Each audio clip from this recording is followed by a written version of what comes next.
What's up everybody, Nibble Comics here, and I have felt compelled to make this video because I made a previous video on whether or not Wolverine could survive a punch from One Punch Man, and I got a lot of One Punch Man fans who were responding in the comments, which is great, and a lot of the consensus among them was that Saitama is, so powerful that it would take, pretty much, would the term be outer versal characters are the only ones that could withstand his attacks, are the only ones who could beat him. People like Cosmic Armor Superman, or people like the Fulcrum, these more like all-powerful, reality warping, total control type characters are the only ones who could stand up to him. And I saw one comment in particular where somebody said that it would take Thanos with the Infinity Gauntlet to beat him, and maybe that wouldn't even do it. And I know that there's a lot of confusion between comic book fans and anime fans. I've made a video about this before, where it's like, none of us seem to understand each other. None of us really know the other side. I think the way we talk about power is different. The way that we talk about strength is different. I think in manga and anime, strength is more often shown. In comics, it's more often told. Though it is shown as well, but not to the same degree. And not really stylistically the same either.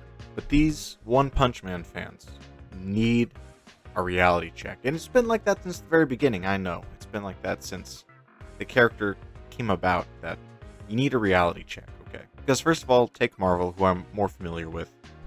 Any outer versal character beats One Punch Man, whether that's Galactus, whether that's Infinity, Eternity, Chaos and Order, the Living Tribunal, any of these beings that are like integral pieces of the universe itself beat One Punch Man easily. There's no doubt about it. And for the most part, they could probably just beat him just through like their thoughts. Because here's the thing, and this goes for Goku too, because, if you're on this channel, you know that I'm a Goku fan. It goes for Goku as well. Any characters that are still, like, punching and kicking, and etc., are not going to be able to beat this tier of character. If your main method of attack is, like, to punch somebody, yeah, you're far below guys like, again, Galactus, Chaos, Order, these things. Because those type of characters don't do that. They don't need to be skilled in any sort of martial art. They simply will you out of existence. They're just all powerful. But now let's transition back to the topic at hand, right? Of Thanos versus Saitama. And I want to get it out of the way that with the Infinity Gauntlet, same things before, this whole fight is a non-issue. The Infinity Gauntlet is so powerful.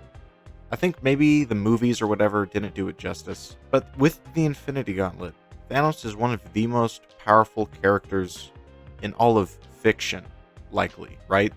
All those characters I just mentioned, those like integral pieces of the universe, again, like Chaos and Order are the living embodiments of those ideas. The Living Tribunal is one of the most powerful being, like, you can't even really put into words what the power level of these characters are like. And with the Infinity Gauntlet, Thanos was able to like snap his fingers and enslave all of them all at the same time. Completely overpower them. He has complete control over every aspect of life and reality, space-time, everything. Everything is completely under his control. So I don't care if it was like Goku, Saitama, Superman, whoever you want to throw at Thanos with the Infinity Gauntlet on, all of them lose. It's not even an argument.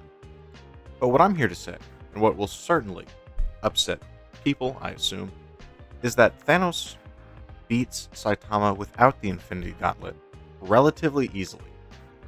Let's take Saitama first, who's arguably the most powerful person in the One Punch Man universe. I always say he's the most powerful person who's been shown so far.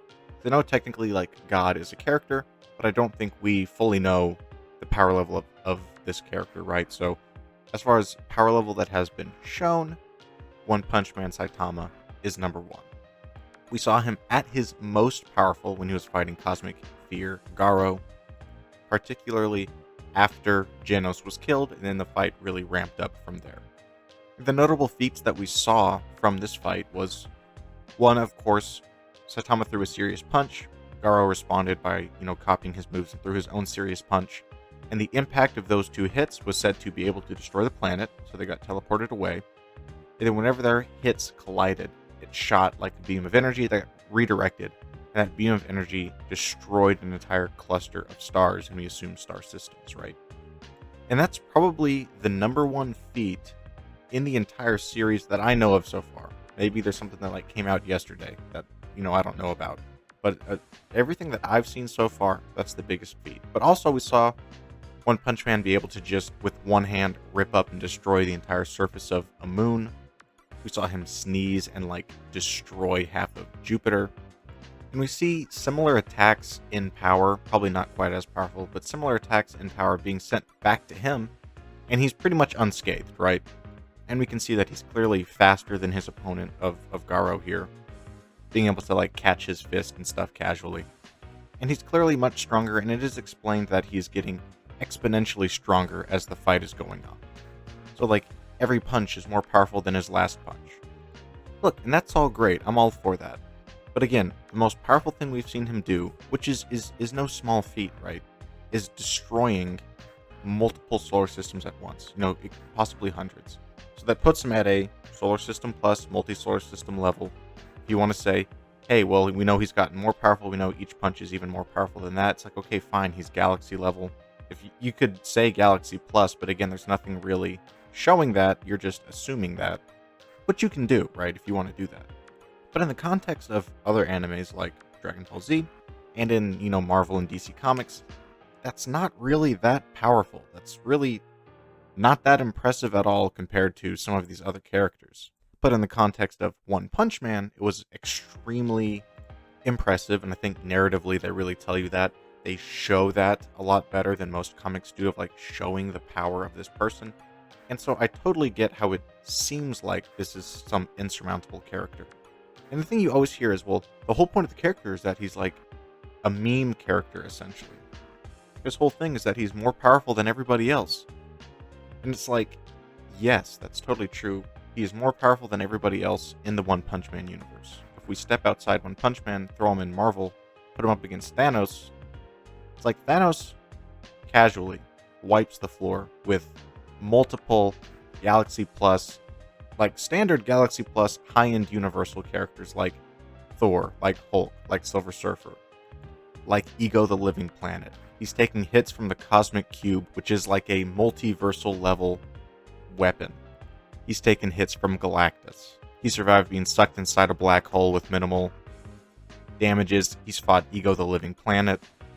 He's fought against his own son who had the Phoenix Force, which again is like a universal power level thing, and easily beat him.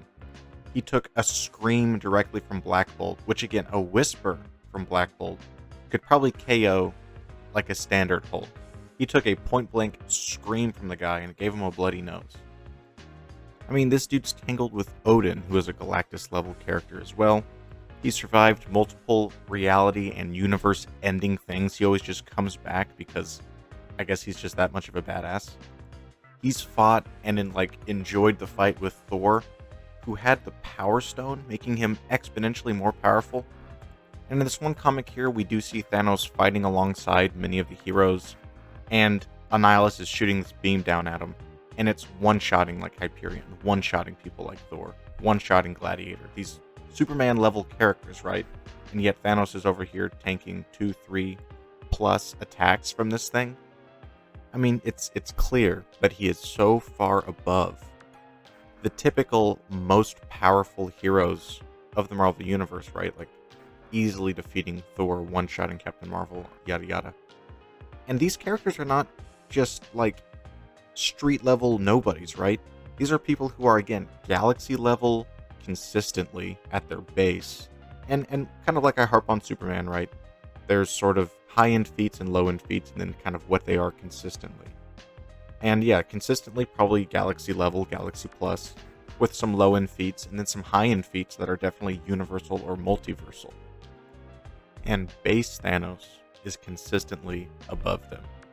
But look, if you're not a comic fan, if you just watch the movies and you have sort of this vague idea of who Thanos is, and you're like, okay, well, he's an Avengers level threat, which means like if Thor is an 8, Thanos is like a 10.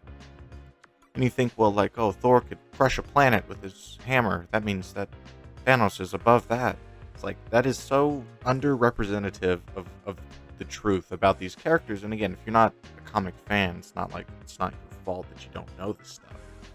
But to pretend that Saitama, as he's currently shown, or at least is to say, as he's shown at the end of the Garo arc there, has any chance of beating somebody like Thanos, or even if you want to scale down to like Superman or Goku or something, it's just not going to happen.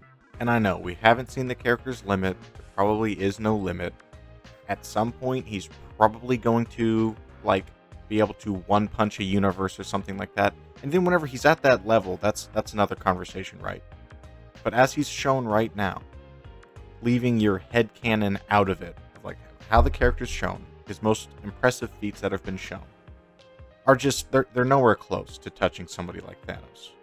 And if you throw in the Infinity Gauntlet, again, it's like, I don't know if there will ever be a version of Saitama that can beat that. So, to tie it all up here at the end, the fight of Saitama versus Thanos is not close. Saitama has not shown anything near the level of what we've seen from somebody like Thanos. We can guess that based on, again, the most impressive feats from the most impressive fight that we've seen from Saitama so far, he's probably in the Solar System Plus to Galaxy level of power, which is consistently far below somebody like Thanos, who pretty easily and consistently fights and defeats people at this power level and higher. Maybe one day, I'm probably assuming so, one day Saitama will be more powerful than Thanos, he will have more impressive feats at his disposal, but as it stands right now, Thanos is number 1, and Saitama is like number 1000. But let me know what you think, I know you will, and who do you think Saitama can and can't beat? What are his limits? And I'll see you in the next video. Take care.